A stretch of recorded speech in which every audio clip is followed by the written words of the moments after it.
Leadership ಅಂದರೆ ನನ್ನ ಜೊತೆಲಿ ಯಾರ್ಯಾರು ಇದ್ದಾರೆ ಅವರ ಕಷ್ಟ ಅವರ ಸುಖ ಎಲ್ಲದರಲ್ಲೂ ಭಾಗಿಯಾಗೋದು. ಸೋಷಿಯೋ ಲೀಡರ್ಶಿಪ್ ಅಂತಂದರೆ ಯಾರೋ ಒಬ್ಬರು ಲೀಡರ್ ಆಗಿ ಸ್ಟೇಜ್ ಮೇಲೆ ನಿಂತ್ಕೋಬೇಕು, ಮೈಕ್ ಹಿಡ್ಕೊಂಡು ನಿಂತ್ಕೋಬೇಕು ಅಲ್ಲ. ನಾವು ಯಾರೋ ಕಾಂಪಿಟೇಟರ್ಸ್ ಅಂತ ಅನ್ಕೊಂಡಿಲ್ಲ. ಇವತ್ತಿನ ಎಲ್ಲರೂ ಒಂದೇ ವೃತ್ತಿಯಲ್ಲಿರೋದು. ನಮಗಿಂತ ಅವರು ಕೆಲವರು ಚೆನ್ನಾಗೂ ಮಾಡ್ತಾ ಇರ್ತಾರೆ, ಕೆಲವರು ಚೆನ್ನಾಗಿ ಮಾಡಿದೇನೂ ಇರ್ಬೋದು. ಅದರ ವೃತ್ತಿಯನ್ನು ಬಿಟ್ಟು ವ್ಯಕ್ತಿ ಗೌರವಕ್ಕೆ ಬರ್ತೀವಲ್ಲಿ. ನನ್ನದೇ ಆದಂಥ ಒಂದು ತಂಡ ಇದೆ.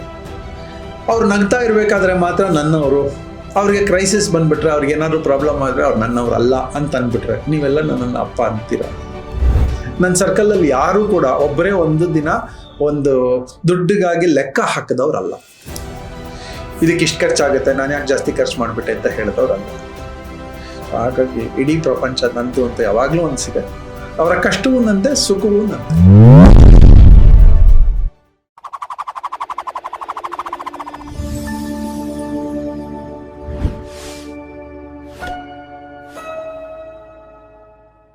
ನಮಸ್ಕಾರ, ವೆಲ್ಕಮ್ ಟು GSS ಮಾಧ್ಯಮ. Management of mad monkey mind. ನಮ್ಮ ಥಾಟ್ಸು, ಅದರ ಹಿಂದೆ ಬರುವ ಒಂದಷ್ಟು ಪ್ಲ್ಯಾನ್ಸು ಅದೆಲ್ಲವೂ ಸರಿದಾರಿಯಲ್ಲೇ ಇರಬೇಕು ಅಂತ ಅಂದ್ಕೊಳ್ತೀವಿ. ಅಂದರೆ ಅದಕ್ಕೆ ಎಷ್ಟು ಕಾನ್ಷಿಯಸ್ ಆಗಿರಬೇಕು, ಎಷ್ಟು ತೂಕ ಮಾಡಬೇಕು, ಅಳತೆ ಮಾಡಬೇಕು, ಆಮೇಲೆ ಹೆಜ್ಜೆ ಇಡಬೇಕು ಅನ್ನೋದನ್ನು ತಿಳಿಸ್ಕೊಡೋದೆ ಫೋರಮ್. ಇದ್ರ ಬಗ್ಗೆ ಇವತ್ತು ಸೋಷಿಯಲ್ ಲೀಡರ್ಸ್ ಅನ್ನೋ ವಿಚಾರವಾಗಿ ಫೋರಮ್ ಹೇಗೆ ಇಲ್ಲಿ ರೋಲ್ ಪ್ಲೇ ಮಾಡುತ್ತೆ, ಅಂದರೆ ನಮ್ಮ ಯೋಚನೆ ಹೇಗಿರಬೇಕು, ಯಾವ್ಯಾವ ಅಪ್ರೋಚ್ ಇದ್ದಾಗ ಅದನ್ನ ಹಾಗೆ ಕರೆಯಲಾಗುತ್ತೆ, ಅದಕ್ಕೆ ನಾವು ಹೆಂಗೆ ಪ್ರಿಪೇರ್ ಆಗಬೇಕು, ಅದರ ಅರ್ಥ ಏನು ನಿಜವಾಗಿ ಅದನ್ನು ತಿಳ್ಕೊಳ್ಳೋಣ. ವಿದ್ಯೋಗಾತ್ಮ ಶ್ರೀಹರಿ ಅವರು, ನಮಸ್ಕಾರ. ಸಾಮಾನ್ಯವಾಗಿ ಸೋಷಿಯಲ್ ಲೀಡರ್ಸ್ ಅಂದಿದ ತಕ್ಷಣ ಒಂದು ಥಾಟ್ ಬರೋದು ಸಮಾಜ ಸೇವೆ ಮಾಡಬೇಕು, ಸಮಾಜ ಜೊತೆಗೆ ಬದುಕಬೇಕು, ಪರ್ಸನಲ್ ಸ್ಪೇಸ್ ಇರೋದಿಲ್ಲ. ಅಂಡ್ ಹೀಗೆ ಬದುಕಬೇಕಂದ್ರೆ ಅದಕ್ಕೆ ಒಂದು ಡೆಸಿಗ್ನೇಷನ್ ಅಂತಿದೆ, ಅದು ಪಾಲಿಟಿಕ್ಸ್ ಅನ್ನುವ ಒಂದು ಫೀಲ್ಡ್ ನಲ್ಲಿ ಪಾಲಿಟಿಷಿಯನ್ ಆದಾಗ ಹಾಗೆ ಮಾಡ್ಬೋದು. ನನಗೂ ಆಸೆಪ್ಪ, ಒಂದಷ್ಟು ಜನಕ್ಕೆ ಸೇವೆ ಮಾಡಬೇಕು, ಸಮಾಜದಲ್ಲಿ ಏನಾದ್ರೂ ಒಳ್ಳೆ ಕೆಲಸ ಮಾಡಬೇಕು ಅಂತ. ಆದ್ರೆ ನನ್ನ ಪ್ರೊಫೆಷನ್ ಅಂತಿದೆ, ನನ್ನ ಫ್ಯಾಮಿಲಿ ಅಂತಿದೆ. ಸೊ ನಾನು ಹಾಗಿದ್ರೆ ಸೋಷಿಯಲ್ ಲೀಡರ್ ಆಗಕ್ ಆಗೋದಿಲ್ವಾ? ವಾಟ್ ಎಕ್ಸಾಕ್ಟ್ಲಿ ಸೋಷಿಯಲ್ ಲೀಡರ್ ಅಂತ? ಸೊಸೈಟಿ ಅಂದ್ರೆ ನಾವು ಬದುಕುವ ಜಾಗ. ಮೊದಲನೇ ಸೊಸೈಟಿ ಯಾವುದು? ನಮ್ಮ ಫ್ಯಾಮಿಲಿ, ಮನೆ. ಮನೆ. ಯಾರು ಸೋಷಿಯಲ್ ಲೀಡರು? ಸಾಮಾನ್ಯ ಹೆಡ್ ಆಫ್ ದ ಫ್ಯಾಮಿಲಿ ಅಂತೀವಿ, ಅಪ್ಪ ಅಥವಾ ಅಮ್ಮ. ಇಬ್ರು. ಎಸ್, ಇಬ್ರು. ನೈಸ್. ಸೊ ಪೊಲಿಟಿಕ್ಸ್ ಅಲ್ಲಿ ಇದ್ದಾರ ಅವರು? ಇಲ್ಲ. ಎಷ್ಟು ಚೆನ್ನಾಗಿ ನಡೆಸ್ತಾರೆ ಮನೆನ? ನೀವು ಮನೇನ ಎಷ್ಟು ಚೆನ್ನಾಗಿ ನಡೆಸ್ತೀರಿ? ನೀವಿಬ್ರು. ಆ ಮಕ್ಕಳಿಗೆ ಎಷ್ಟು ಕಂಫರ್ಟ್ ಕೊಡಬೇಕು, ಎಷ್ಟು ಲಕ್ಸುರಿ ಕೊಡಬೇಕು, ಎಷ್ಟು ತಿದ್ದಬೇಕು, ಯು ನೋ ದಟ್. ನೀವಿಬ್ರು ಸೋಷಿಯಲ್ ಲೀಡರ್ಸೇ. ಹಾಗೆ ಪ್ರತಿ ಫ್ಯಾಮಿಲಿಯ ಅಪ್ಪ ಅಮ್ಮ ಯಾವಾಗಲೂ ಸೋಷಿಯಲ್ ಲೀಡರ್ಸೇನೆ. ಮನೆಯಾಗ ಯಾರಾದ್ರು ಬಂದ್ರೆ ಹೆಂಗ್ ನಡ್ಕೋಬೇಕು ಅಂತ ನಿಮ್ಮಿಬ್ಬರಿಗೆ ಗೊತ್ತಿದೆ. ಸಿಡುಕ್ತೀರಾ? ಇಲ್ಲ. ಬಂದ್ರೆ ನಗ್ನಗ್ತಾ ಕರ್ಕೋತೀರಿ ಅಲ್ವಾ? ಮಕ್ಳು ಇನ್ನೇನು ಮಾಡ್ತಾ ಇದ್ದಾರೆ? ಅಬ್ಸರ್ವ್ ಮಾಡ್ತಾ ಇದ್ದಾರೆ. ಯಾರಾದ್ರೂ ಮನೆಗೆ ಬಂದ್ರೆ ಅವ್ರನ್ನ ಚೆನ್ನಾಗಿ ನಡೆಸ್ಕೋಬೇಕು ಅನ್ನೋ ಕಲಿಕೆ ಎಲ್ಲಿಂದ ಬಂತು? ಅಪ್ಪ ಅಮ್ಮನಿಂದ ಮಕ್ಳಿಗೆ ಬರುತ್ತೆ. So you are the first social leaders. Socio ಅಂದ್ರೆ ಏನು ಅಂತ, ಜನರ ಜೊತೆ ಬದುಕುವುದಿದೆಯಲ್ಲ, ಇದನ್ನೇ ಸೊಸೈಟಿ ಅಂತ ಕರೆಯೋದು. ಸೊಸೈಟಿ ಅಂತಂದ್ರೆ ಮನೆ ಒಳಗಡೆ ನಿಮ್ಮ ಇಮ್ಮಿಡಿಯೇಟ್ ರಿಲೇಟಿವ್ಸ್, ಸಿಬ್ಲಿಂಗ್ಸ್ ಅಂದ್ರೆ ಅಣ್ಣ ತಮ್ಮ ಅಕ್ಕ ತಂಗಿ, ಅವರು ಮದುವೆ ಆದ್ಮೇಲೆ ಅವರ ಮಕ್ಕಳು, ಅವರ ಮನೆಯವರು, ಇದೆಲ್ಲ ಸೇರಿಸಿದ್ರೆ ನಮ್ಗೊಂದು ಸೊಸೈಟಿ, ಫ್ಯಾಮಿಲಿಯ ಸೊಸೈಟಿ ಮೊದಲನೇದು. ಎರಡನೇದು ನಮ್ಮ ಇಮ್ಮಿಡಿಯೇಟ್ ಅಕ್ಕಪಕ್ಕದ ಮನೆಗಳಿರುತ್ತಲ್ಲ, ಒಂದು 4 ಮನೆ ಈಚೆ 4 ಮನೆ ಆಚೆ, that is also A society. ಈಗ ನಿಮ್ಮ ಮನೆಯಲ್ಲಿ ಏನೋ ಒಂದು ಕ್ರೈಸಿಸ್ ಆಗಿದೆ, ಗ್ಯಾಸ್ ಬಿಟ್ಬಿಟ್ಟಿದ್ದೀರೋ, ನಲ್ಲಿ ಬಿಟ್ಬಿಟ್ಟಿದ್ದೀರೋ, ಬಾಕಿಯವ್ರಿಗೆ ಆಕ್ಸೆಸ್ ಇದ್ರೆ ಅವ್ರು ಹೋಗಿ ನಿಲ್ಸಿ ಬರಲ್ವಾ? ಯಾವಾಗ ನಿಲ್ಸಿ ಬರ್ತಾರೆ? ನಾವು ಆಕ್ಸೆಸ್ ಆ ಸಲಿಗೆ ಕೊಟ್ಟಾಗ ಅಷ್ಟೇ. ಕೊಡುವುದು ನಮ್ಮ ಬುದ್ಧಿವಂತಿಕೆ, ಎಷ್ಟು ಸಲಿಗೆ ಕೊಡಬೇಕು ಎಷ್ಟು ಕೊಡಬಾರ್ದು ಅನ್ನೋದು ನಮ್ಮ ಬುದ್ಧಿವಂತಿಕೆ. ಆದರೆ ನಾವು ಆ ಸಲಿಗೆಯನ್ನು ಕೊಟ್ಟು ತಗೊಂಡಾಗ, ನಾವು ಆ ಥರದ ಕ್ರೈಸಿಸ್ ಅಲ್ಲಿ ಇನ್ವಾಲ್ವ್ ಆದಾಗ, ಅವರ ಸಂದರ್ಭಗಳಲ್ಲಿ ನಾವು ಬೇಕಾದಾಗ, ನಮ್ಮ ಸಂದರ್ಭದಲ್ಲಿ ಅವರು ಬರ್ತಾರೆ. ನಿಮ್ಮನೆ ಕೆಲಸ ಪಕ್ಕದ ಮನೆಯವ್ರದ ಅಲ್ಲ, ನಿಮ್ಮ ಮನೆ ಯಾವ್ದಾದ್ರು ಜವಾಬ್ದಾರಿ ಪಕ್ಕದ ಮನೆಯವ್ರದ. ನನ್ನ ಇನ್ಸ್ಟೆನ್ಸ್ ಹೇಳ್ತೀನಿ. ನಾನು ಲಾಸ್ಟ್ ಎಪಿಸೋಡಲ್ಲಿ ಹೇಳಿದ್ದೆ, ನಮ್ಮ ಮನೆ ಒಂದು JP ನಗರ ರಿಮೋಟ್ ಏರಿಯಾದಲ್ಲಿ ಇತ್ತು. ರಾಗಿಗುಡ್ಡ ದೇವಸ್ಥಾನದ ಹಿಂಭಾಗ. ಅಲ್ಲಿ ಮನೆಗಳು ಬಂದಿತ್ತು, ಒಂದು 8-10 ಮನೆಗಳಿತ್ತು. ಹಾಗೆ ತುಂಬ ವರ್ಷಗಳೇ ಇತ್ತು. ಯಾವುದಾದ್ರೂ ಮನೆಯಲ್ಲಿ ಯಾರಾದ್ರೂ ಊರಿಗೆ ಹೋಗ್ಬೇಕು ಅಂತಂದ್ರೆ ನಮ್ಮಪ್ಪ ಹೇಳೋರು ಹೋಗ ಮನೇಲಿ ಮಲ್ಕೋ ಅಂತ. ಹೌದು, ಇದೊಂದು ಅಭ್ಯಾಸ ಇತ್ತು ಮುಂಚೆ ಎಲ್ಲ. ನಮ್ಮಪ್ಪ ಹೇಳೋರು ಆ ಮನೆಯಲ್ಲಿ ಹೋಗಿ ಮಲ್ಕೋ ನೀನು, ಬೆಳಿಗ್ಗೆ ಎದ್ದು ಜವಾಬ್ದಾರಿಯಿಂದ ನಿನ್ನಲ್ಲಿ ಇದೆಲ್ಲ ಅಂದ್ರೆ ಆ ಮನೆಯಲ್ಲಿ ಯಾರು ಕಳ್ತನ ಮಾಡಬಾರ್ದು, ಆ ಮನೆಗೆ ಸೇಫ್ಟಿ ಬೇಕು, ನಮ್ಮಪ್ಪ ಕಳಿಸ್ಕೊಡೋರು ಅದನ್ನ. So that is social leadership. ಅಲ್ಲಿನ ಡಿಮ್ಯಾಂಡ್ ಮಾಡ್ತಾ ಇರ್ಲಿಲ್ಲ ಯಾರು. ನಮ್ಮ ಮನೆಗೆ ತಂದು ಕೀ ಕೊಟ್ಬಿಟ್ಟು ನಾವು ಒಂದು ವಾರ ಊರಲ್ಲಿ ಇರಲ್ಲ ಅಂತಂದ್ರೆ ನಮ್ಮಪ್ಪ ಹೇಳೋರು ಇದು ನಿನ್ನ ಜವಾಬ್ದಾರಿ, ಅಂದ್ರೆ ನಮ್ಮ ಮನೆಯ ಜವಾಬ್ದಾರಿ ಅಂತ ನಮ್ಮ ಕೈಲಿ ಕೀ ಕೊಡ್ತಾ ಇದ್ದೀರಾ, ಹಾಗಾಗಿ ಕೀ ತಗೋ, ಆ ಜವಾಬ್ದಾರಿಯನ್ನು ಚೆನ್ನಾಗಿ ನಿಭಾಯಿಸೋಣ ಅಂತ ಹೇಳೋರು. ವಾವ್. ಹೀಗೆ ಸೋಶಿಯಲ್ ಲೀಡರ್ಶಿಪ್. ನಮ್ಮ ಸೋದರ ಮಾವ, ನನ್ನ ತಾಯಿಯ 2ನೇ ಅಣ್ಣ, ದೀಪಾವಳಿ ಬಂದ್ರೆ ನಮ್ ಎಲ್ಲರಿಗೂ ಕೂಡ ಅವರು ಬಟ್ಟೆ ಕೊಡ್ಸೋರು, ಎಲ್ಲರಿಗೂ ಪಟಾಕಿ ತಂದು ಕೊಡೋರು, ಎಲ್ರಿಗೂ. ಅವರು ಒಂದು 4-5 ಜನರ ಫ್ಯಾಮಿಲಿ, 5 ಜನಕ್ಕೂ ಮದುವೆ ಆಗಿತ್ತು. ಎಲ್ಲರಿಗೂ ಬಟ್ಟೆ, ಎಲ್ಲರಿಗೂ ಪಟಾಕಿ. ಸೋಷಿಯಲ್ ಲೀಡರ್ಶಿಪ್ ಅಲ್ವಾ?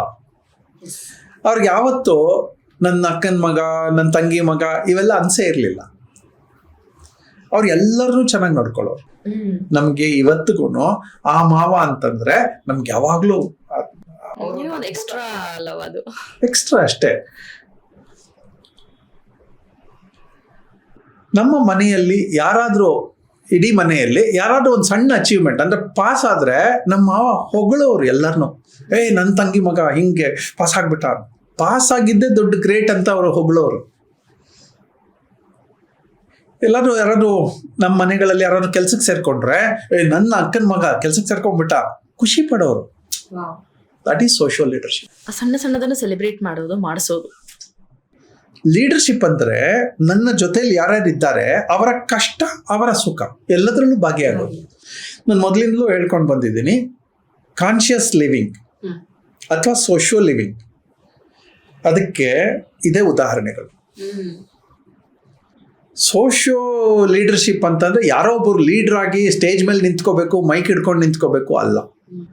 ಅಕೇಶನ್ ಬಂದಾಗ ನನ್ನ ಮನೆಯವಳ ಫ್ಯಾಮಿಲಿಯಲ್ಲಿ ಗೀತಾ, ನನ್ನ ಮನೆಯವಳು, ಅವರ ಸೋದರ ಮಾವಂದ್ರು ಎಲ್ಲ ಒಂದು ಫಂಕ್ಷನ್ ಅನ್ಸಿದ್ರೆ ಇನ್ಫಾರ್ಮೇಶನ್ ಅಷ್ಟೇ ಹೋಗ್ತಾ ಇದ್ದಿದ್ದು. ಇಂಥ ದಿನ ಫಂಕ್ಷನ್ ಡಿಸೈಡ್ ಮಾಡಿದೀವಿ, ಮದುವೆನೋ ಮುಂಜಿನೋ ಇನ್ನೇನೋ ಡಿಸೈಡ್ ಮಾಡಿದೀವಿ ಅಂತ. ಒಬ್ಬೊಬ್ಬರು ಬಂದು ಅವ್ರವ್ರ ಕೆಲಸವನ್ನು ಹಂಚ್ಕೊಬಿಡೋರು. ಒಬ್ರು ಅಡುಗೆ ಮನೆ ಕೂತ್ಬಿಡೋರು, ಇನ್ಯಾರೋ ಒಬ್ರು ಫ್ರಂಟ್ ಅಲ್ಲಿ ಹೋಮ ಮಾಡೋವಾಗ, ಪ್ರೋಗ್ರಾಮ್ ಮಾಡೋವಾಗ ಒಬ್ಬೊಬ್ರಿಗೂ ಒಂದೊಂದು ಕೆಲಸ.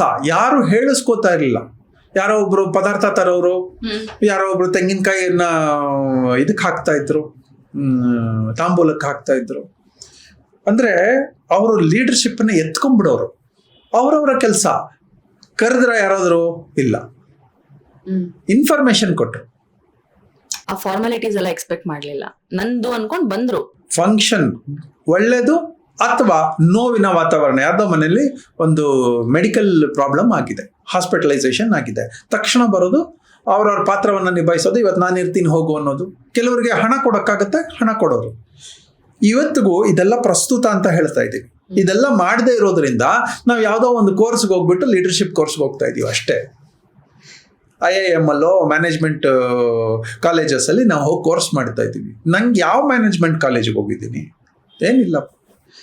ನನ್ನ ಸರ್ಕಲಲ್ಲಿ ಇವತ್ತು, ಅದರಲ್ಲೂ ನಂದೊಂದು ತುಂಬ ಕ್ಲೋಸ್ ಸರ್ಕಲ್ ಇದೆ. ಆ ಕ್ಲೋಸ್ ಸರ್ಕಲ್ನ ಎವ್ರಿ ಡೇ ನಾ ಮಾನಿಟರ್ ಮಾಡ್ತೀನಿ. ಹೆಂಗೆ ಮಾನಿಟರ್ ಮಾಡೋದು? ನನ್ನ ಫ್ರೆಂಡ್ಸ್ ಇದ್ದಾರೆ, ನನ್ನ ಅಡ್ವೊಕೇಟ್ಸ್ ಇದ್ದಾರೆ, ನನ್ನ ಜೊತೆಲಿ ಬೆಳೆದಂಥವ್ರು ಬೇಕಾದಷ್ಟು ಜನ ಈಗ ನನ್ನ ಮೈಸೂರಲ್ಲಿದ್ದಾರೆ. ಎಲ್ಲರಿಗೂ ಒಂದು ಫೋನ್ ಮಾಡೇ ಮಾಡ್ತೀನಿ ಎವ್ರಿ ಡೇ. ಏನಾದರೂ ನೆಪದಲ್ಲಿ ಫೋನ್ ಮಾಡಿಬಿಟ್ಟು ಅವರ ಮನೆ ಚೆನ್ನಾಗಿದೆಯಾ ಅಂತ ಕೇಳ್ಕೊತೀನಿ ಫಸ್ಟ್. ಅವರ ವಾಯ್ಸಲ್ಲಿ ಗುಡ್ ಮಾರ್ನಿಂಗ್ ಹೇಳಿದ್ರೆ ನಂಗೆ ಅವಾಗ ಅರ್ಥ ಆಗುತ್ತೆ ಈ ಮನೆ ಇವತ್ತು ಚೆನ್ನಾಗಿದೆ ಅಂತ. ಇಲ್ಲದೆ ಇದ್ರೆ ನಾನು ಅವ್ರ ಮನೇಲಿ ಏನಾದ್ರು ಕ್ರೈಸಿಸ್ ಇದ್ರೆ ಇವತ್ತು ನಾನು ಏನು ಮಾಡಬಹುದು ಅಂತ ನೋಡ್ತೀನಿ. ಮೆಡಿಕಲ್ ಕ್ರೈಸಿಸ್ ಇರ್ಬೋದು, ಫೈನಾನ್ಷಿಯಲ್ ಕ್ರೈಸಿಸ್ ಇರ್ಬೋದು, ಇನ್ನೇನೋ ಮಾನಸಿಕ ಹಿಂಸೆ ಆಗಿರ್ಬೋದು, ಅಕ್ಕಪಕ್ಕದವ್ರ ತೊಂದರೆ ಆಗಿರ್ಬೋದು, ಲೀಗಲ್ ಪ್ರಾಬ್ಲಮ್ ಆಗಿರ್ಬೋದು, ಎಲ್ಲದಕ್ಕೂ ನಾನು ಸೊಲ್ಯೂಷನ್ಸ್ ಹುಡ್ಕೊಂಡು ಬಂದಿದ್ದೀನಿ. ನನ್ನ ನೆಟ್ವರ್ಕ್ ಭದ್ರ ಮಾಡ್ಕೊಳ್ತಾ ಬಂದಿದ್ದೀನಿ. ಯಾಕೆ ನನಗೆ ಬೇಕು ಅಂತನ ಅಂದ್ರೆ ಅಲ್ಲ, ನನ್ನವರಿಗೆ ಬೇಕು ಅಂತ. ಹಾಗಾಗಿ ನನ್ನ ಸರ್ಕಲ್ ತುಂಬಾ ದೊಡ್ಡದು. ನಮ್ಮ ಫ್ರೆಂಡ್ ದೇನೇಂದ್ರ ಮೆಹ್ತಾ ಅಂತ ಇದ್ದಾರೆ. ಬೆಳಗ್ಗೆ ಒಂದು ಫೋನ್ ಮಾಡ್ತಾರೆ, ಮಾಡಿಬಿಟ್ಟು ಹರಿ ವಾಯ್ಸ್ ಕೇಳಿದೆ ಅಂತ. ನಾನು ಗುಡ್ ಮಾರ್ನಿಂಗ್ ಹೇಳುವ ಟೋನ್ನಲ್ಲಿ ಅವ್ರಿಗೆ ಸಮಾಧಾನ ಆಗತ್ತೆ. ನಾವು ತಿಂಗಳಿಗೊಂದ್ಸಲ ಏನಾದರೂ ಒಂದು ನೆಪದಲ್ಲಿ ಒಂದು ತಿಂಡಿಗೆ ಸೇರ್ತೀವಿ. ಏನಾದರೂ ಒಂದು ನೆಪ, ಅಜೆಂಡಾನೇ ಇಲ್ಲ ನಮಗೆ. ಎಲ್ಲ ಫ್ಯಾಮಿಲಿಗಳು ತಿಂಗಳಿಗೊಂದ್ಸಲ, 2 ತಿಂಗಳಿಗೊಂದ್ಸಲ, 3 ತಿಂಗಳಿಗೊಂದ್ಸಲ ನಾವೊಂದು ಔಟಿಂಗ್ ಹೋಗ್ತೀವಿ. ಅಲ್ಲಿ ಲೆಕ್ಕಾಚಾರ ಇಲ್ಲ. ಹಾಗೆ ನಮ್ಮ ಕ್ರಡೆಯಲ್ಲೂ ಇಂಥದ್ದೊಂದು ಸರ್ಕಲ್ ರೆಡಿ ಮಾಡಿದ್ದೀವಿ. ಮುರಳಿ ಅಂತ ಇದ್ದಾರೆ, ನಮ್ಮ ಮಹಾಲಕ್ಷ್ಮಿ ಶಿವಕುಮಾರ್ ಇದ್ದಾರೆ, ಮಹಾಲಕ್ಷ್ಮಿ ಸ್ವೀಟ್ಸಿನ ಶಿವಕುಮಾರ್, ಅತಿ ಆಪ್ತರು ಇವರೆಲ್ಲ. ನಂಜೇಗೌಡರು ಅಂತ ಇದ್ದಾರೆ, ಅರುಣ್ ಪಂಡಿತ್ ಅಂತ ಇದ್ದಾರೆ. ನಾವು 5 ಜನ ಏನಾದರೂ ಒಂದು ನೆಪ ಮಾಡಿ ನಾವು ಕಾಫಿಗೋ ತಿಂಡಿಗೋ ಸಿಗ್ತೀವಿ. ಅದರಲ್ಲೂ ನಮಗೆ ವರ್ಷಕ್ಕೊಂದ್ಸಲ 3-4 ಸಲ ಹೊರಗಡೆ ಹೋಗೋ ಆಪರ್ಚುನಿಟೀಸ್ ಬರುತ್ತೆ. ಯಾವ್ದಾದ್ರು ಒಂದು ಕಾನ್ಫರೆನ್ಸ್ ಅಂತ. ಹರಿಯಾಣ ಒಂದು ಫೋನ್ ಕಾಲ್ ಅಷ್ಟೇ, ನೀವು ಎಲ್ಲಿ ಏನು ಎಷ್ಟು ದುಡ್ಡು ಅಂತೆಲ್ಲ ಕೇಳಬೇಡಿ, ಸುಮ್ಮನೆ ಬ್ಲಾಕ್ ಮಾಡ್ಕೊಳ್ಳಿ, ಬನ್ನಿ. ಎಲ್ಲಿಗಾದ್ರೂ ಆಗ್ಲಿ ನಾವು ready. We call this as good bad ಅಗ್ಲಿಟಿ. ನಾವು good we are ready, bad we are ready. Ugliest ಯಾರ್ದಾದ್ರು ನಮ್ಮ ನೆಟ್ವರ್ಕ್ ಅಲ್ಲಿ ಯಾರಿಗೆ ಆಗ್ಲಿ ಅಂದ್ರೂ ನಾವೆಲ್ಲರೂ ಸೇರ್ಬಿಡ್ತೀವಿ. ಅದಕ್ಕೆ ನಾವ್ ಯಾರು ಕಾಂಪಿಟೇಟರ್ಸ್ ಅಂತ ಅನ್ಕೊಂಡಿಲ್ಲ. ಇವತ್ತಿನ ಎಲ್ಲರೂ ಒಂದೇ ವೃತ್ತಿಯಲ್ಲಿರೋದು. ನಮಗಿಂತ ಅವರು ಕೆಲವರು ಚೆನ್ನಾಗೂ ಮಾಡ್ತಾ ಇರ್ತಾರೆ, ಕೆಲವರು ಚೆನ್ನಾಗಿ ಮಾಡಿದೇನೂ ಇರ್ಬೋದು. ಅದರ ವೃತ್ತಿಯನ್ನ ಬಿಟ್ಟು ವ್ಯಕ್ತಿ ಗೌರವಕ್ಕೆ ಬರ್ತೀವಿ. ಅಲ್ಲಿ ಯಾರನ್ನ ರಿಲೇ ಆಗೋದು? ಶಿವನ ವಿಷ್ಣುನ ಅಂತ ಕೇಳ್ಬಿಟ್ರೆ, ನಾನು ಶಿವನ ಹತ್ರ ಹೋಗ್ಲಾ ವಿಷ್ಣು ಹತ್ರ ಹೋಗ್ಲಾ ಅಂತ ಕೇಳ್ಬಿಟ್ರೆ ದೇವತೆಗಳಿಗೇನಾಗತ್ತೆ? ಶಿವ ವಿಷ್ಣು ಒಂದೇ ಆಗಿರ್ಬೇಕು. ಹಾಗೆ ನಾವೆಲ್ಲರೂ ನಮ್ಗೆ ಆಪರ್ಚುನಿಟೀಸು, ಸೋಷಿಯಲ್ ಲೀಡರ್ಸ್ ಆಗುವ ಆಪರ್ಚುನಿಟೀಸ್ ಸಿಗುತ್ತೆ. ನನಗೆ ಹೀಗೆಲ್ಲ ಕಲಿಸಿದ್ದು, ಸೋಷಿಯಲ್ ಥರ ಬದುಕಬೇಕು ಅಂತ ಕಲಿಸಿದ್ದು ಮೊದಲನೇದು ನಮ್ಮಪ್ಪ. 2ನೇದು ದ್ವಾರಕಿ ಅಂತ, ಅವರು ನಮ್ಮಪ್ಪನ ಹೆಸರೇನೆ. ನಾನು ಶಾಖೆಗೆ ಹೋಗ್ತಾ ಇದ್ದಾಗ ನಮ್ಮನ್ನೆಲ್ಲ ಕರೆದ್ಬಿಟ್ಟು ಶಾಖೆ 1-1.5 ಗಂಟೆ ಫಿಸಿಕಲಿ ಆಡಿಸೋರು. ಇದೆಲ್ಲ ಆದ್ಮೇಲೆ ಅವ್ರ ಮನೆ ಕರ್ಕೊಂಡು ಹೋಗೋರು. ರೂಮ್ ಅಲ್ಲಿ ನಮ್ಗೆ ಗ್ಲೂಕೋ ಬಿಸ್ಕೆಟ್ಸ್ 2, ಒಂದು ಬಾದಾಮಿ ಹಾಲು ಅವರೇ ಪ್ರಿಪೇರ್ ಮಾಡಿ ಕೊಡೋರು. ಅವ್ರ ಮುಖ ನೆನಪಿಲ್ಲ ನನಗೆ ಅವತ್ತಿಂದು, ಆದ್ರೆ ಆ ವ್ಯಕ್ತಿತ್ವ ನೆನಪಿದೆ ಇವತ್ತಿಗೂ. ನನಗೆ ಆ ದ್ವಾರಕಿ ಅಂದ್ರೆ ನನಗೆ 2 ದ್ವಾರಕಿ, ನಮ್ಮಪ್ಪ ಮತ್ತೆ ಅವರು 2 ನೆನಪಿಗೆ ಬರ್ತಾರೆ. ಹಾಗೆ ನಮ್ಮ ಸೋದರ ಮಾವ ನನ್ನ ಇನ್ಫ್ಲೂಯೆನ್ಸ್. ಎಂಥ ಕಷ್ಟದಲ್ಲೋ ನಾನು ಇಲ್ವೇನೋ ಅನ್ನೋರು, ಹಾಸ್ಪಿಟಲೈಸೇಷನ್ ಅಂದ್ರೆ ನಾನು ಇದ್ದೀನಿ ಅನ್ನೋರು, ನುಗ್ಗೋರು ಎಲ್ಲ ಕಡೆ, ಲೋಡ್ ತಗೊಳ್ಳೋರು. ಇಡೀ ಮನೆ 8 ಜನರ ಮನೆ ಲೋಡ್ ತಗೊಳ್ಳೋರು, ಆ ಇಂಪಾರ್ಟೆನ್ಸು ತಗೊಳ್ಳೋರು, ಆದ್ರೆ ಲೋಡ್ ತಗೊಳ್ಳೋರು ಅಷ್ಟು ಜನರು. ಇವರೆಲ್ಲ ಸೋಷಿಯಲ್ ಲೀಡರ್ಸ್ ಅಲ್ವಾ? ಪೊಲಿಟಿಕಲ್ ಲೀಡರ್ಸು ಅಥವಾ ಯಾವ್ದಾದ್ರು ಒಂದು ಬಿಸ್ನೆಸ್ ಲೀಡರ್ಸ್ ಅವರೇ ಸೋಷಿಯಲ್ ಲೀಡರ್ಸ್ ಆಗ್ಬೇಕಾಗಿಲ್ಲ. ಹಾಗೆ ನನಗೆ ಕಣ್ಣಿಗೆ ಕಾಣುವಂಥದ್ದು ಬೇಕಾದಷ್ಟು ಫಿಗರ್ಸ್ ಇದೆ. ಸುಧಾಮೂರ್ತಿ ಹಾಗೆ ಸೋಷಿಯಲ್ ಲೀಡರ್ಸಿನ ಒಂದು ಪರ್ಸನಾಲಿಟಿ ಅವರು. ತೇಜಸ್ವಿನಿ ಅನಂತ್ ಕುಮಾರ್ ನಿಮಗೂ ಪರಿಚಯ ಇದೆ. ತನ್ನ ಕೆಲಸವ ಅಂದ್ರೆ ಅಲ್ಲ, ಊರಿನ ಕೆಲಸವನ್ನ ತನ್ನ ಕೆಲಸ ಅಂತ ಅನ್ಕೊಂಡು ಮಾಡ್ತಾ ಇರುವಂತ ದೇವತೆ ಅವರು. ಸಣ್ಣ ವಿಷಯಗಳನ್ನ, ಹಾಲಿನ ಕವರ್ ಕಟ್ ಮಾಡಿಬಿಟ್ರೆ 2 ಭಾಗ ಮಾಡಿ ಕಟ್ ಮಾಡಿಬಿಟ್ರೆ ಆ ಚಿಕ್ಕ ಭಾಗ ಎಲ್ಲಾದ್ರೂ ಬೆರ್ತು ಹೋದ್ರೆ ಅದು ಕರಗಲ್ಲ, ಎನ್ವೈರ್ಮೆಂಟ್ಗೆ ಹಾಳಾಗತ್ತೆ ಅಂತ ಹೇಳಿ 80% ಕಟ್ ಮಾಡ್ಬೇಕಷ್ಟೇ ಅಂತ ಹೇಳ್ಕೊಟ್ಟವ್ರು. ಅದನ್ನೇ ಒಂದು ಮೂವ್ಮೆಂಟ್ ಮಾಡಿದ್ರು ಅವ್ರು. ಯಾವುದೇ ಕವರ್, ಇವತ್ತು ನಾನು ಯಾವ ಕವರ್ ಕಟ್ ಮಾಡಿದ್ರು 80% ಅಷ್ಟೇ ಮಾಡ್ಬಿಟ್ಟು ಇಟ್ಟಿರ್ತೀನಿ, ಸೊ ದಟ್ ಆ ದೊಡ್ಡದು ಚಿಕ್ಕದು ಬೇರೆ ಬೇರೆ ಆಗ್ಬಾರ್ದು ಅಂತ. ಹೀಗೆ ಒಂದೊಂದು ಐಡಿಯಾಲಜಿ. ಅವರೆಲ್ಲ ಸೋಷಿಯಲ್ ಲೀಡರ್ಸ್, ನನಗೆ ಆದರ್ಶವನ್ನ ತುಂಬದಂತ ಲೀಡರ್ಸ್ ಇವರೆಲ್ಲ. ಅವ್ರ ಜೊತೆ ನಾನು ಬದುಕಿದ್ದೀನಿ. ಅವ್ರ ಮನೆಗೆ ಹೋದಾಗ ಅವ್ರು ನಮ್ಮನ್ನ ಟ್ರೀಟ್ ಮಾಡ್ತಾ ಇದ್ದಿದ್ದ ರೀತಿ, ಕಾಫಿ ಕೊಡ್ತಾ ಇದ್ದಿದ್ದ ರೀತಿ, ಇಷ್ಟು ಜನ ಬರ್ತಾರಲ್ಲ ಇವ್ರೆಲ್ಲರಿಗೂ ಕೊಡ್ಬೇಕಂತ ಅವ್ರು ಯಾವತ್ತೂ ಅನ್ಕೊಳ್ಳೆ. ಹಾಗೆ ಅರವಿಂದ್ ಅಂತ ನನ್ನ ಫ್ರೆಂಡ್, ಅವರು ಕೂಡ, ಅವರು ಅವರ ಮನೆಯವರು ಇವತ್ತಿಗೂ ನನಗೆ ಪೂಜನೀಯನೇ. ಯಾಕೆ ಇವರೆಲ್ಲ ಅಂತಂದ್ರೆ ನಮ್ಮನ್ನ ಬದುಕ್ಸಕ್ಕೆ ಹೇಳ್ಕೊಟ್ಟವ್ರು ಇವರು. ನಮ್ಮನ್ನ ಶಬರಿಮಲೆಗೆ ಇಂಟ್ರೊಡ್ಯೂಸ್ ಮಾಡಿದ್ದು ಅರವಿಂದ್ ಕುಮಾರ್. ನಾವೆಲ್ಲ ಸುಮ್ಮನೆ ಹಂಗೆ ಮಾತಾಡ್ತಾ ಇದ್ದಾಗ ಅವ್ರು ಪ್ರತಿ ಸಲ ಹೋಗೋರು, ಈ ಸಲ ಎಲ್ಲರೂ ಒಟ್ಟಿಗೆ ಹೋಗೋಣ ಅಂತ. ಆ ಸಲ ನಮ್ಮೊಂದು 50 ಜನ ಹೊಟ್ಟೋದು. 50 ಜನ ಹೋಗ್ಬೇಕಾದ್ರೆ ಹೆಂಗ್ ಹೋಗ್ಬೇಕು ಅದಕ್ಕೊಂದು ಪ್ಲಾನ್. ಅವ್ರು ಕೂತ್ಕೊಂಡು ಬಸ್ಸಲ್ಲಿ ಹೋದ್ರೆ ಹೀಗೆ, ಟ್ರೈನಲ್ಲಿ ಹೋದ್ರೆ ಹೀಗೆ, ಇಂಥ ಕಡೆ ಟ್ರೈನ್ ಇಳ್ಕೊಂಡ್ರೆ ಅಲ್ಲಿಂದ ನಮ್ಗೊಂದು ವೆಹಿಕಲ್ ಅರೇಂಜ್ ಮಾಡೋಣ, ಅದಾದ್ಮೇಲೆ ಹತ್ಕೊಂಡು ಹೋಗೋಣ. ನಾ ಎಲ್ಲರ ತಲೆಯಲ್ಲಿ ಟೂರ್ ಅಂದ್ರೆ ಅಷ್ಟೇ ಅಲ್ವಾ, ನಮ್ಮ ತಲೆ ನಿನ್ನ ತುಂಬೋರು. ಈಗ ನಾವು 50 ಜನ ಹೋಗ್ತಾ ಇದೀವಿ, 50 ಜನಕ್ಕೆ ಎಷ್ಟು ಚಪಾತಿ ಬೇಕು, 2 ಹೊತ್ತಿಗೆ 3 ಹೊತ್ತಿಗೆ ಚಪಾತಿ ಬೇಕು, ಆ ಚಪಾತಿಗೆ ಏನು, ಎಲ್ಲ ಮೈಕ್ರೋ ಡೀಟೇಲ್ಸ್. ಅದು ಅರವಿಂದ್ ಕುಮಾರ್. ಇವಾಗ ಅವ್ರು ಪ್ರಸ್ತುತ ಎಲ್ಲಿದ್ದಾರೆ? ಸುಪ್ರೀಂ ಕೋರ್ಟ್ ಜಸ್ಟಿಸ್ ಆಗಿದ್ದಾರೆ. ವಾವ್. ಈಗಲೂ ಸಂಪರ್ಕದಲ್ಲಿದ್ದಾರೆ. ನಂಗೆ ಅವ್ರು ಫೋನ್ ಮಾಡಿದ್ರೆ ಖುಷಿ ಆಗುತ್ತೆ.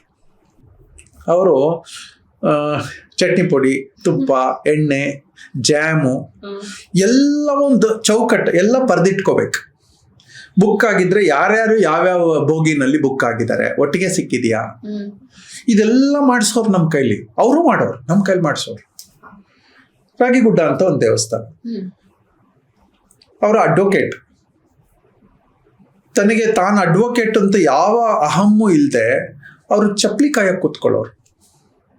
ಜನ ಬರ್ತಾರಲ್ಲ, ಹನುಮ ಜಯಂತಿ ಅಂತ ನಡೆಯೋದು, ಚಪ್ಪಲಿಯನ್ನ ಎತ್ತಿ ಅಲ್ಲಿ ಇಟ್ಬಿಟ್ಟು ಮತ್ತೆ ಬರೋದು, ಅಥವಾ ಬಡಿಸೋದಕ್ಕೆ ಕೂತ್ಕೊಳ್ಳೋದು.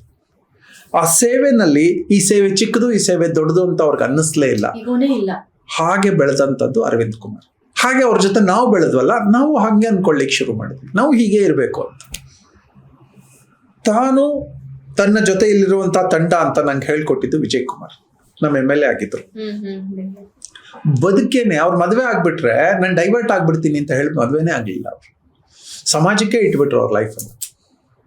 ಸೊ ಹಾಗೆ ಯಾರ್ಡ್ ಸ್ಟಿಕ್ಗಳು ನಮ್ಮ ಕಣ್ಣೆದುರುಗಡೆ ದಿನ ಬೆಳಿಗ್ಗೆ ಕಾಣ್ತಾ ಇರುತ್ತೆ. ಇವ್ರನ್ನ ನೋಡಿ ನೋಡಿ ನಾವು ಇನ್ಫ್ಲೂಯೆನ್ಸ್ ಆದರೆ ಸಾಕು, ನಾವು ಸೋಷಿಯಲ್ ಲೀಡರ್ಸ್. ತನ್ನ ಜವಾಬ್ದಾರಿಗಿಂತ ಒಂದು ಸ್ವಲ್ಪ ದೊಡ್ಡ ಜವಾಬ್ದಾರಿಯನ್ನು ತಗೊಂಡ್ರೆ, ಇನ್ನೊಬ್ಬರ ಜವಾಬ್ದಾರಿಯನ್ನು ತಗೊಂಡ್ರೆ ನೀವು ಯಾವ ಸೋಷಿಯಲ್ ಲೀಡರ್. ಜವಾಬ್ದಾರಿ ಸುಮ್ಮನೆ ಬಂದ್ಬಿಡ್ತದ ಅಂದ್ರೆ ಇಲ್ಲ. ಈಗ ನನ್ನ ಜೊತೆಲಿ ತುಂಬ ಜನ ಇದ್ದಾರೆ, ನನ್ನದೇ ಆದಂಥ ಒಂದು ತಂಡ ಇದೆ. ಅವ್ರು ನಗ್ತಾ ಇರಬೇಕಾದ್ರೆ ಮಾತ್ರ ನನ್ನವರು, ಅವ್ರಿಗೆ ಕ್ರೈಸಿಸ್ ಬಂದ್ಬಿಟ್ರೆ, ಅವ್ರಿಗೆ ಏನಾದ್ರು ಪ್ರಾಬ್ಲಮ್ ಆದರೆ ಅವ್ರು ನನ್ನವ್ರು ಅಲ್ಲ ಅಂತ ಅಂದ್ಬಿಟ್ರೆ ನೀವೆಲ್ಲ ನನ್ನನ್ನು ಅಪ್ಪ ಅಂತೀರ. ಗುಡ್, ಬ್ಯಾಡ್, ಅಗ್ಲಿ. ನಮಗೆ ಕೋವಿಡ್ ಟೈಮು, ಅದಕ್ಕಿಂತ ಹಿಂದೆ ಕ್ರೈಸಿಸ್ ಟೈಮ್ಗಳು, ಬಿಸ್ನೆಸ್ ಟೈಮ್ ತುಂಬ. ಸಂಬಳ ಕೊಡಲಿಲ್ಲ ಅಂತಂದ್ರೆ ಅವ್ರ ಮನೇಲಿ ಏನು ಮಾಡ್ತಾರೆ? ನಮಗೆ ಸಂಬಳ ಕೊಡೋಕ್ಕೆ ಇಲ್ಲ, ರಿಸೋರ್ಸೇ ಇಲ್ಲ.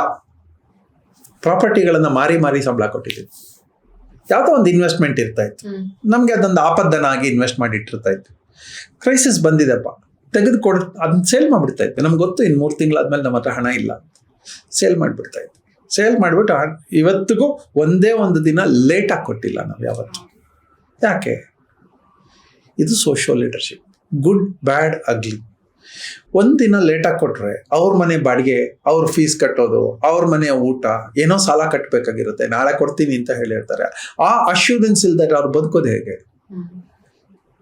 ಇದು ನಾನು ಕಲ್ತಿದ್ದೆಲ್ಲಿ ಅಂದರೆ ಒಂದು ಫಿಲಮಲ್ಲಿ ನಾಯಕನ್ ಅಂತ ಒಂದು ಫಿಲಮ್ ಬಂತು. ಅದರಲ್ಲಿ ಕಮಲ್ ಹಾಸನ್ ಅಂಡರ್ವರ್ಲ್ಡ್ ಡಾನ್. ಅವನ ಅಂಡರ್ವರ್ಲ್ಡ್ ಡಾನ್ ಆಗೋದಕ್ಕೆ ಮುಂಚೆ ಅವನೊಬ್ಬ ಮುಸ್ಲಿಮು ತಂದು ಸಾಕೊಂತಾನೆ, ಇವನು ಅನಾಥ ಆಗ್ಬಿಡ್ತಾನೆ ಅಂತ. ಅವನು ಹೇಳ್ತಾನೆ, ಇವನು ಕಮಲ್ ಹಾಸನ್ ಕೇಳ್ತಾನೆ ಚಿಕ್ಕ ಹುಡುಗ ಆಗಿದ್ದಾಗ, ಹೀಗೆಲ್ಲ ಮಾಡೋದು ತಪ್ಪಲ್ವಾ ಅಂತ. ಅದು ಸ್ಮಗ್ಲಿಂಗ್ ಎಲ್ಲ ಮಾಡ್ತಾರೆ, ಹೀಗೆಲ್ಲ ಮಾಡೋದು ತಪ್ಪಲ್ವಾ ಅಂತ. ನೋಡು, 4 ಜನಕ್ಕೆ ಒಳ್ಳೆ ಕೆಲಸ ಮಾಡೋದಾದ್ರೆ, ಒಬ್ಬರಿಗೆ ತೊಂದರೆ ಆದರೂ ಪರವಾಗಿಲ್ಲ ಅಂತಾನೆ. ನಂಗೆ ಅವಾಗ ಅನಿಸಿದ್ದು, ಇದನ್ನು ನಾವು ಕೆಟ್ಟದ್ದು ಮಾಡಬೇಕು ಅಂತ ಏನಿಲ್ಲ, ಆದರೆ 4 ಜನ ನಗ್ನಗ್ತಾ ಇರ್ಬೇಕಾದ್ರೆ ಒಬ್ಬರಿಗೆ ತೊಂದರೆ ಆದರೆ ತಪ್ಪಿಲ್ಲ ಅಲ್ವಾ? ಆ ಬರ್ಡನ್ಸ್ ತಗೊಂಡ್ರೆ ತಪ್ಪಿಲ್ಲ ಅಲ್ವಾ? ಇದು ಸೋಷಿಯಲ್ ಲೀಡರ್ಶಿಪ್. ವಿಷಯಕ್ಕೆ ಬಂದ್ರೆ ನಾನು ಹೇಳಲೇಬೇಕು, ನೀವ್ ಹಂಗಿರೋದನ್ನ ಹಂಗೆ ಬದುಕ್ತಾ ಇರೋದನ್ನ ನಾನು ನೋಡ್ತಾ ಇದೀನಿ.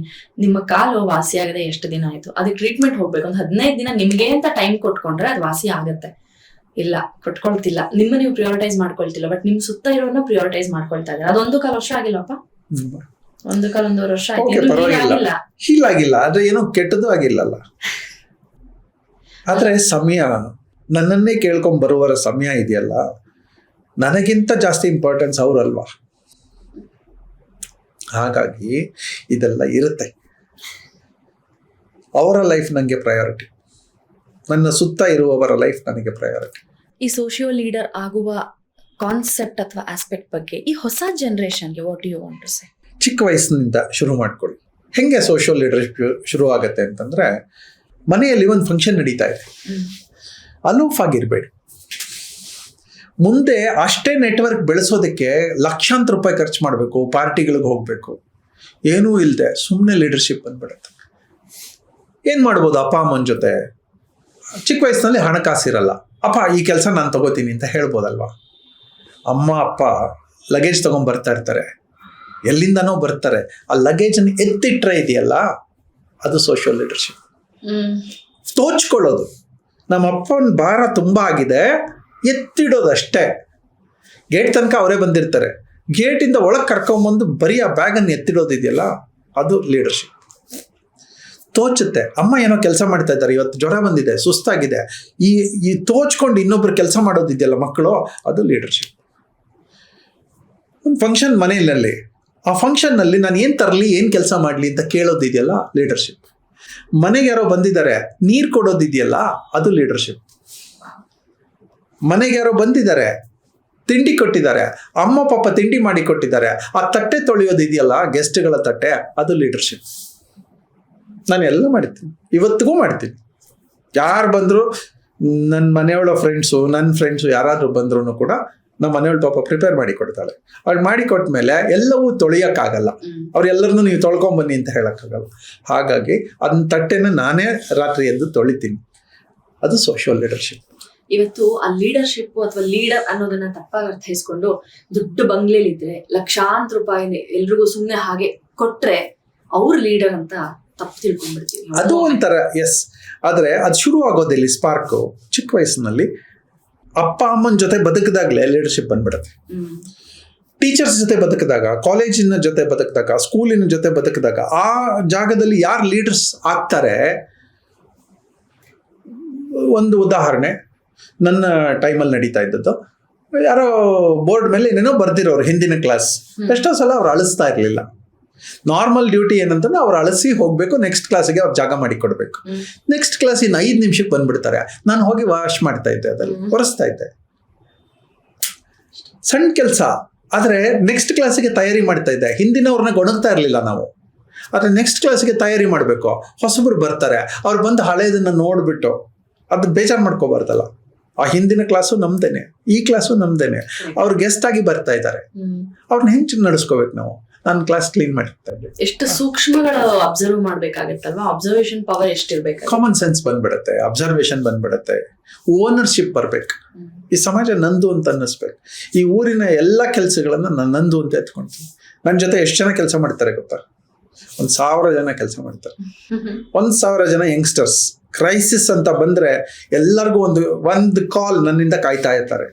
ಹರಿಯಾಣ ಏನ್ ಮಾಡ್ದು, ಚಿಕ್ಕವರೋ ದೊಡ್ಡವರೋ ಹರಿಯಾಣ ಅಂತಾನೆ ಕರೆಯೋದು. ಇವತ್ತು ಏನ್ ಮಾಡ್ಲಿ ನಾವು, ನಮ್ಗೇನು ಆದೇಶ ಅಂತ ಕೇಳ್ತಾರೆ.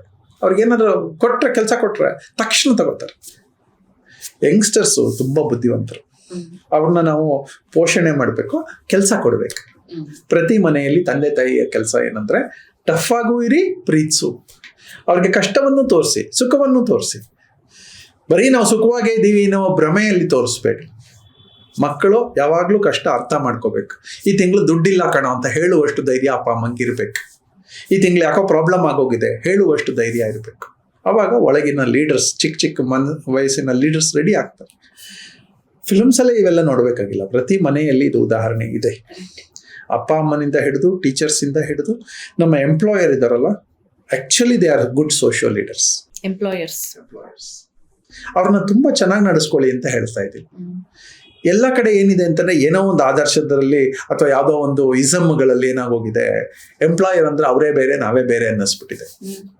ಆ ಪಾಪ ಎಂಪ್ಲಾಯರ್ ಮನೆಯಲ್ಲಿ 100 ಕಷ್ಟಗಳಿರುತ್ತೆ. ಗಂಡ ಹೆಂಡತಿ ಇವ್ರು ಇಲ್ಲಿಗೆ ಸಮಯ ಕೊಡೋದ್ರಿಂದ ಅಲ್ಲಿ ಸಮಯ ಕೊಡೋಕ್ಕಾಗಿರಲ್ಲ, ತನ್ನ ಮಕ್ಕಳನ್ನ ನೋಡ್ಕೊಳಕ್ಕಾಗಿರಲ್ಲ, ತನ್ನ ಹೆಂಡತಿಯನ್ನ ನೋಡ್ಕೊಳಕ್ಕಾಗಿರಲ್ಲ, ತನ್ನ ತಂದೆ ತಾಯಿಯನ್ನ ನೋಡ್ಕೊಳಕ್ಕಾಗಿರಲ್ಲ. ಇದೆಲ್ಲ ನನ್ನ ಪರಿಸ್ಥಿತಿ. ಆದರೆ ಊರು ಅಂತ ಬಂದಾಗ, ಅಥವಾ ಆಫೀಸ್ ಅಂತ ಬಂದಾಗ, ಅಥವಾ ಒಂದು ಬಿಸ್ನೆಸ್ ಅಂತ ಬಂದಾಗ, ಬಿಸ್ನೆಸ್ ತುಂಬ ಚೆನ್ನಾಗಿಡುವ ಪ್ರಯತ್ನವನ್ನು ಪಟ್ಟಿದ್ದೀವಿ. 100 ಸ್ಯಾಕ್ರಿಫೈಸಸ್. ಹಣ ಇಲ್ಲದೆ ಇದ್ದಾಗ ಹಣ ತಂದಿದ್ದೀವಿ. ಆರೋಗ್ಯ ಸರಿಗಿಲ್ಲ, ಇವತ್ತು ಜ್ವರ ಇಲ್ಲ, ಜ್ವರ ಬಂದಿದೆ, ನಾನು ಸೈನ್ ಮಾಡಲ್ಲ ಅನ್ನೋಕ್ಕಾಗಲ್ಲ. ಜ್ವರ ಇರಲಿ, ಕ್ಯಾನ್ಸರ್ ಇರಲಿ, ಇನ್ನೊಂದಿರಲಿ, ಸೈನ್ ಮಾಡಲೇಬೇಕು. ಬೆಳಗ್ಗೆ 10 ಗಂಟೆಯಿಂದ 6 ಗಂಟೆ ತನಕ ಅಷ್ಟೇ ನಾನು ಸೈನ್ ಮಾಡೋದು ಅಂತ ಹೇಳೋಕ್ಕಾಗಲ್ಲ. ರಾತ್ರಿ 11 ಗಂಟೆಗೆ ಸೈನ್ ಮಾಡಿಸ್ಕೋತಾರೆ, ಬೆಳಗ್ಗೆ 6 ಗಂಟೆಗೆ ಮಾಡಿಸ್ಕೋತಾರೆ. ಯಾವುದೋ ಕರೆ ಬರುತ್ತೆ. ಇದಿಷ್ಟು ಆ ವ್ಯಕ್ತಿಗೆ ಬೇಕಾ ಅಂದ್ರೆ ಇಲ್ಲ. ಆ ವ್ಯಕ್ತಿಗೆ ಈಗ ನನಗೆ ಏನೋ ಒಂದು ಸ್ವಲ್ಪ ದುಡ್ಡು ಬೇಕು, ಅಷ್ಟು ದುಡ್ಡು ಬಂದ್ಬಿಟ್ಟಿದ್ದೆಪ್ಪ, ಇವತ್ತು ನಿಲ್ಲಿಸ್ಬಿಡ್ಲಾ ಅಂತಂದ್ರೆ ನನಗೆ ನನ್ನ ಡಿಸಿಷನ್ ಅದು. ಅದನ್ನು ನಾನು ನಿಲ್ಲಿಸ್ಬಿಟ್ರೆ 100 ಫ್ಯಾಮಿಲಿಗಳು ಕೆಳಕುಸ್ತೋಗುತ್ತೆ. ನೆಕ್ಸ್ಟ್ ಅವ್ರೊಂದು 3-4 ತಿಂಗಳು ಆಗೋವರೆಗೂ ಅವ್ರಿಗೆ ಕೆಲಸ ಸಿಗುತ್ತಾ ಅಂತ ಗ್ಯಾರಂಟಿ ಇಲ್ಲ. ಹಾಗಾಗಿ ನಾನು ಬದುಕಲೇಬೇಕು, ಇವ್ರಿಗೋಸ್ಕರನೇ ಬದುಕಬೇಕು. This is social leadership.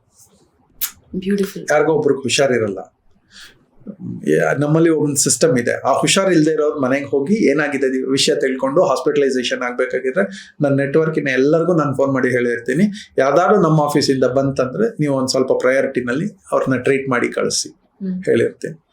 So ಇದೆಲ್ಲ part of social leadership. Socio ಅಂದ್ರೆ ಜನರ ಜೊತೆ ಬದುಕುವುದು ಅಂತ ಅಷ್ಟೇ. ನಂಗೆ ಅನ್ನಿಸ್ತಾ ಇರೋದು ಬೇಸಿಕ್ ಏನಂದ್ರೆ ಈ ಲೀಡರ್ ಅನ್ನೋದು ದೊಡ್ಡ ಪದ, ದೊಡ್ಡ ಪ್ರೊಫೆಷನ್, ದೊಡ್ಡ ಸ್ಥಾನ ಅಂತ ಅನ್ಕೊಂಡಿದೀವಲ್ಲ, ಅದಕ್ಕೆ ಬೇಸಿಕ್ಸ್ ಇಂದ ಮನೆಯಲ್ಲಿ ಬ್ರಾಟಪ್ ಇಂದ ಶುರು ಆಗುತ್ತೆ. ಇದು message for both parents and children, ಇಬ್ರಿಗೂ ಒಂದು ಸ್ಟ್ರಾಂಗ್ ಮೆಸೇಜ್ ಇದು. ನಿಮ್ಮ ಏಜ್ ಗ್ರೂಪ್ ಕ್ರಮೇಣ ನೀವು ಒಂದು ಆಫೀಸು ಅಥವಾ ಮನೆಯಲ್ಲಿ ಕಳೆದೋಗಿದ್ದೀರಿ. ಎಲ್ಲರೂ ಆಫೀಸ್ ಆಯ್ತು, ಮನೆ ಆಯ್ತು, ಕಳೆದೋಗಿದ್ದೀರಿ. ಸಮಾಜದ ನೆಂಟುಗಳು ಯಾವುದೋ ಒಂದು ಫಂಕ್ಷನ್ ಬಂದಾಗ ಬರುತ್ತೆ. ನಾವು ಅದಕ್ಕೆ ಏನು ಕ್ರಿಯೇಟ್ ಮಾಡ್ಕೋತೀವಿ ಅಂದರೆ, ನಾನು 500ಕ್ಕೂ ಜಾಸ್ತಿ ಕಾಫಿ ಕ್ಲಬ್ಗಳನ್ನು ಕ್ರಿಯೇಟ್ ಮಾಡಿಟ್ಟು ನನ್ನ ಸೆಕ್ಟರಲ್ಲಿ ಒಂದು 4-5, ಬೇರೆ ಬೇರೆ ಸೆಕ್ಟರಲ್ಲಿ ಒಂದು ಸುಮಾರು, ನನ್ನ ಫ್ರೆಂಡ್ಸು, ಪ್ರೊಫೆಷನಲ್ಸು, ಬ್ಯೂರೋಕ್ರಾಟ್ಸು, ಹೀಗೆ ನಾನೊಂದು ಕಾಫಿ ಕ್ಲಬ್ಗಳನ್ನ ಕ್ರಿಯೇಟ್ ಮಾಡ್ತೀವಿ. ಅಜೆಂಡಾ ಇಲ್ಲದೆ ತಿಂಡಿ ಮಾಡ್ತೀವಿ. ಒಂದು 2-3 ಗಂಟೆಗಳ ಕಾಲ ಒಂದು ಸಲ ಕಳಿತೀವಿ. ಹೆಂಗೂ ತಿಂಡಿ ತಿಂತೀವಿ, ಒಟ್ಟಿಗೆ ತಿನ್ನೋಣ ಅಂತ ಕಾಯ್ತಾರೆ. ನನ್ನ ಫೋನ್ ಬರುತ್ತೆ, ನನ್ನೊಂದು ಮೆಸೇಜ್ ಬರುತ್ತೆ ಅಂದರೆ ಅವರ ಎಲ್ಲ ಪ್ರಯಾರಿಟಿಗಳು ಪಕ್ಕ ಕೊಟ್ಟೋಗುತ್ತೆ. ನನ್ನ ನೆಟ್ವರ್ಕು, ಸೋಷಿಯಲ್ ನೆಟ್ವರ್ಕು ಸುಮ್ಮನೆ ಬರುತ್ತೆ. ಇದು ಸಾಧ್ಯ ಯಾವಾಗ ಅಂತಂದರೆ ನಾವು ಓಪನ್ ಮೈಂಡೆಡ್ ಆಗಿದ್ದಾಗ. ಇಷ್ಟೆಲ್ಲ ಇನಿಷಿಯೇಟಿವ್ ತಗೋಬೇಕಾದ್ರೆ ನನಗೆ ಖರ್ಚಾಗುತ್ತೆ. ಖರ್ಚಿಗೆ ನಾನು ರೆಡಿ ಇದ್ದೀನಿ. ನನಗೆ ಸೇರಿಸಿಟ್ಟು ಸಾಯೋ ಅವಶ್ಯಕತೆ ನನಗಿಲ್ಲ. ಲಾಜಿಕಲ್ ಲಿವಿಂಗ್ ಇದು. ನಂಗೆ ಸೇರಿಸ್ಬಿಟ್ಟು ನನ್ನ ಮಕ್ಳಿಗಾಗತ್ತೆ, ಅವ್ರ ಮಕ್ಳಿಗಾಗತ್ತೆ ಅಂತ ಅವಶ್ಯಕತೆ ಇಲ್ಲ. ನನ್ನ ಸಂಪಾದನೆ ನನ್ನ ಬದುಕಿಗೆ, ನನ್ನ ಚೌಕಟ್ಟಿಗೆ ಯೂಸ್ ಆಗ್ಲಿ. ನಂದಾದ್ಮೇಲೆ ಯಾರಿಗಾದ್ರೂ ಹೋಗ್ಲಿ ಪರವಾಗಿಲ್ಲ, ಆದ್ರೆ ನನ್ನ ಸಂಪಾದನೆ ನನಗೆ, ನನ್ನ ಸರ್ಕಲ್ಗೆ ಆಗ್ಬೇಕು. ಇವತ್ತು ಬದುಕಿರುವ ಸರ್ಕಲ್, ಫ್ಯೂಚರ್ ಸರ್ಕಲ್ ಅಲ್ಲ. ಹಾಗಾಗಿ ನಾನು ಎಲ್ಲ ಖರ್ಚು ಮಾಡ್ತೀನಿ. ನನ್ನ ಸರ್ಕಲಲ್ಲಿ ಯಾರು ಕೂಡ ಒಬ್ಬರೇ ಒಂದು ದಿನ ಒಂದು ದುಡ್ಡಿಗಾಗಿ ಲೆಕ್ಕ ಹಾಕಿದವ್ರಲ್ಲ. ಇದಕ್ಕೆ ಇಷ್ಟು ಖರ್ಚಾಗುತ್ತೆ, ನಾನು ಯಾಕೆ ಜಾಸ್ತಿ ಖರ್ಚು ಮಾಡಿಬಿಟ್ಟೆ ಅಂತ ಹೇಳಿದವ್ರಲ್ಲ. ಹಾಗಾಗಿ ಇಡೀ ಪ್ರಪಂಚ ನಂದು ಅಂತ ಯಾವಾಗಲೂ ಅನಿಸಿದೆ. ಅವರ ಕಷ್ಟವೂ ನಂದೆ, ಸುಖವೂ ನಂದೆ. Beautiful. Different dimension to leadership ಕೊಟ್ಟಿದ್ದೀವತ್ತು ನೀವು. Thank you. ಸಮಾಜದ ಬದುಕು ಅಂತಂದ್ರೆ ಇಡೀ ಸಮಾಜ ನನ್ನ ದೇವಸ್ಥಾನ ಆಗ್ಬೇಕು. ದೇವರಿರುವ ಜಾಗ ಅಂದ್ರೆ ಏನು? ಖುಷಿ ಕೊಡುವ ಜಾಗ ಅಂತ, ಶಕ್ತಿ ಕೊಡುವ ಜಾಗ. ನಾವ್ ಯಾರನ್ನ ದೇವರು ಅಂತೀವಿ? ಶಕ್ತಿ ಕೊಡೋರ್ನ, ಖುಷಿ ಕೊಡುವವ್ರನ್ನ. ಇಲ್ಲಿ ಖುಷಿನೂ ಕೊಡ್ತೀವಿ, ಶಕ್ತಿನೂ ಕೊಡ್ತೀವಿ, ತಗೋತೀವಿ. ಸೊ ಹಾಗಾಗಿ ಸಮಾಜ ಒಂದು ದೇವಸ್ಥಾನ. Beautiful. Thank you so much. Thank you.